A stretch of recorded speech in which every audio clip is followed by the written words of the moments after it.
എല്ലാവർക്കും പുതിയൊരു വീഡിയോയിലോട്ട് സ്വാഗതം. അപ്പം നമ്മൾ ഇന്നത്തെ റെസിപ്പി എന്ന് പറയുന്നത് നമ്മൾ ചോറിന് വളരെ പെട്ടെന്ന് അതുപോലെ തന്നെ അത്രയും രുചികരമായിട്ടുള്ള ഒരു കറിയാണ് തയ്യാറാക്കുന്നത്. ഞാനിവിടെ ഇവിടെ തക്കാളി കട്ട് ചെയ്തിട്ട് വെച്ചിട്ടുണ്ട്. അപ്പം ഞാൻ ഒരു തക്കാളി കട്ട് ചെയ്തിട്ടുണ്ട്. നമുക്കിതിൽ 3 തക്കാളിയാണ് ആവശ്യം. പിന്നെ അതുപോലെ തന്നെ കുറച്ച് കാന്താരി മുളക്. അപ്പോൾ കാന്താരി മുളകിന് പകരമായിട്ട് നമ്മൾ സാധാരണ പച്ചമുളക് ഉണ്ടെങ്കിൽ അതും മതി. പിന്നെ വേണ്ടത് കുറച്ച് വെളുത്തുള്ളി. അപ്പം നമുക്ക് കറി തയ്യാറാക്കാം. ഞാനിവിടെ സ്റ്റവ് കത്തിച്ചിട്ടുണ്ട്.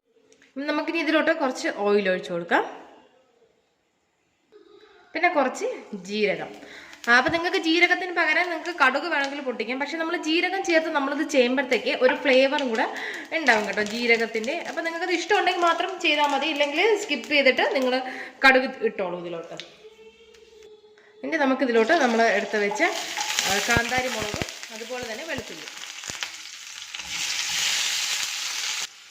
നമുക്ക് നന്നായിട്ട് ഇതിനെ ഒന്ന് ഇളക്കി കൊടുക്കാമേ. എന്നിട്ട് ഇളക്കി കൊടുത്തിട്ട് നമുക്ക് മീഡിയം ഫ്ലെയിമിൽ വെച്ചിട്ട് ഇതിനെ വേവിക്കാം. അടച്ചു വെച്ചിട്ട് വേവിക്കണം. അപ്പോഴത്തേക്ക് ഇതെല്ലാം ഒന്ന് വെന്ത് നല്ല പെർഫെക്റ്റ് ആയിട്ട് ഇത് വരുവുള്ളേ. എന്നിട്ട് നമുക്കിനി ഇത് അടച്ചു വെച്ച് കൊടുക്കാം. ശകലം ഉപ്പും കൂടെ ഇട്ടതിന് ശേഷം ഒന്ന് അടച്ചു വെച്ച് കൊടുക്കാം. എന്നിട്ടൊന്ന് ഇളക്കി കൊടുക്കാം. എന്നിട്ട് നമുക്ക് അടച്ചു വെച്ച് കൊടുക്കാമേ. അപ്പോൾ ഇതാ നല്ല വെന്ത് നല്ല പെർഫെക്റ്റ് ആയിട്ട് വന്നിട്ടുണ്ട്. ഞാനൊരു 5 മിനിറ്റോളം മീഡിയം ഫ്ലെയിമിൽ വെച്ചിട്ട് ഒന്ന് വേവിച്ചെടുത്തതാണ്.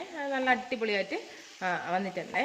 അപ്പോൾ ഇതിൽ ഞാൻ ഇനി ഇതിലോട്ട് ശകലം മുളക് പൊടിയും കൂടെ നമുക്കൊന്ന് ചേർത്ത് കൊടുക്കാമേ. ഇത് നന്നായിട്ടൊന്ന് ഇളക്കി കൊടുക്കാം. ഒരു നമ്മുടെ മുളകിൻ്റെ ഒരു പച്ച മണമെല്ലാം ഒന്ന് മാറണമല്ലോ. അപ്പം നമുക്കത് 2-3 മിനിറ്റ് ഇതുപോലെ ഒന്ന് ഇളക്കി കൊടുക്കാം. ഇതിപ്പോൾ നല്ല വെന്ത് നല്ല അടിപൊളിയായിട്ട് എത്തിയിട്ടുണ്ടേ. അപ്പോൾ ഇതിപ്പോൾ പെർഫെക്റ്റ് ആയിട്ട് വന്നിട്ടുണ്ട്. ഇനി നമുക്ക് സ്റ്റവ് ഒന്ന് ഓഫ് ചെയ്ത് കൊടുക്കാം. അപ്പോൾ ഞാൻ സ്റ്റവ് ഓഫ് ചെയ്തിട്ടുണ്ട്.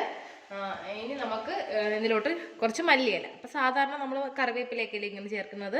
അപ്പോൾ നമുക്കൊരു വെറൈറ്റിക്കായിട്ട് മല്ലിയില ചേർത്ത് കൊടുക്കാം. അപ്പോൾ മല്ലിയില ഇല്ല എങ്കിൽ കറിവേപ്പില ചേർത്താലും മതി. മല്ലിയില ആകുമ്പോഴത്തേക്കും മല്ലിയിലേൻ്റെ ഒരു സ്വാദും കൂടെ ഈ കറിക്ക് കിട്ടും. അതുകൊണ്ടാണ് ഞാൻ മല്ലിയിലയും കൂടെ ചേർത്ത് കൊടുത്തത്. അപ്പോൾ മല്ലിയിലയുടെ ഫ്ലേവറൊക്കെ നിങ്ങൾക്ക് ഇഷ്ടമാണെങ്കിൽ മല്ലിയില ചേർത്താൽ മതി. എന്നിട്ട് ഇതൊന്ന് തണുക്കട്ടെ. തണുത്തതിന് ശേഷം നമുക്കിനി ഇതിലോട്ട് ഒരു കാര്യം കൂടെ ചേർക്കാനായിട്ടുണ്ടേ. ഇനി സ്റ്റവ് ഓഫ് ചെയ്ത് നമുക്കൊരു 5 മിനിറ്റ് ഒന്ന് വെച്ചേക്കാം. അപ്പോൾ ജസ്റ്റ് ഒന്ന് തണുത്ത് വരും. എന്നിട്ട് നമുക്ക് ഇതിലോട്ട് അത് ചേർത്ത് കൊടുക്കാം.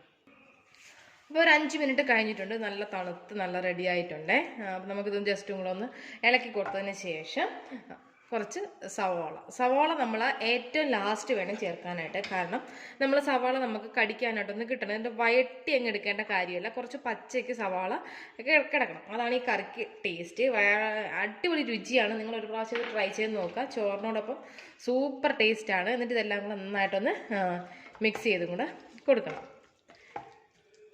ഇത്രയേ ഉള്ളൂ. ഇതിൽ നിങ്ങൾ ഉപ്പൊക്കെ ഉണ്ടോ എന്ന് ചെക്ക് ചെയ്ത് നോക്കണം. ലാസ്റ്റ് വേണമെങ്കിൽ ഒരല്പം വെളിച്ചെണ്ണയും കൂടെ ഒന്ന് ചേർത്ത് കൊടുത്താൽ മതിയാകും. കണ്ടല്ലോ, അടിപൊളി രുചിയാണ്. ഒരു പ്രാവശ്യം നിങ്ങളിത് ട്രൈ ചെയ്ത് നോക്കുക. നോക്കിയിട്ട് നിങ്ങളുടെ ഫീഡ്ബാക്ക്സ് അറിയിക്കുക. അപ്പം നമുക്ക് വീണ്ടും ഒരു അടിപൊളി റെസിപ്പിയായിട്ട് കാണാം. അതുവരത്തേക്കും ബൈ ബൈ. അപ്പം എന്താ നമ്മുടെ അടിപൊളി ആയിട്ടുള്ള കറി റെഡി ആയിട്ടുണ്ട്. അപ്പം നിങ്ങൾ ട്രൈ ചെയ്ത് നോക്കുക. നോക്കിയിട്ട് നിങ്ങളുടെ ഫീഡ്ബാക്ക്സ് അറിയിക്കുക. അപ്പം നമുക്ക് പുതിയൊരു വീഡിയോ ആയിട്ട് വീണ്ടും കാണാം. Thank you.